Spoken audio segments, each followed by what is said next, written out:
আসসালামু আলাইকুম। শোরুমে প্রতিনিয়ত নতুন, নতুন কোনো ঘটনা ঘটে। আমি আপনাদের সাথে শেয়ার করি। আজকে সাতক্ষীরা অবশ্য একটু ঠান্ডা বেশি। মা আর মেয়ে আসছে শোরুমে।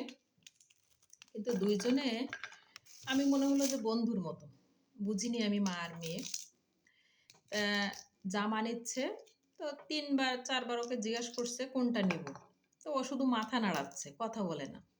আমার খুব বিরক্ত লাগছে। বিরক্ত লাগলে আমি ওকে বললাম যে, "আপা ও তো কিছু বলছে না, তাহলে আমি কিভাবে দেখাবো? আর বারবার এতগুলা জামা আমি দেখাচ্ছি কিন্তু ও শুধু ইশারা করতেছে।" তা আমার খুব বিরক্ত লাগছে।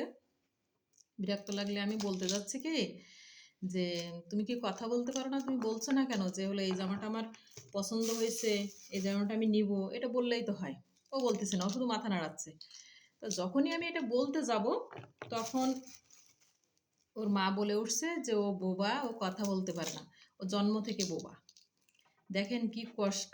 আমি তো কথা বলতে পারি, তাই না? আর ও কথা বলতে পারে না। তা একটা মানুষ সম্পর্কে কিছু না জেনে কিছু বলবেন না। আমি যদি ওকে বলতাম যে, "তুমি কি বোবা?" তাহলে কিন্তু ও অনেক কষ্ট পাইতো। মানে ও এত কষ্ট পাইতো, সেটা বলার ভাষা রাখে না।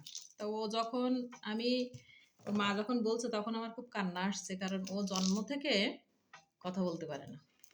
তা আমি এটা ভিডিওটা করার উদ্দেশ্য কি? কারো সম্পর্কে কিছু না জেনে কিছু মন্তব্য করবেন না, তাহলে মানুষ অনেক কষ্ট পাবে। কারো সম্পর্কে কিছু না জেনে কোনো কিছু মন্তব্য করা যাবে না।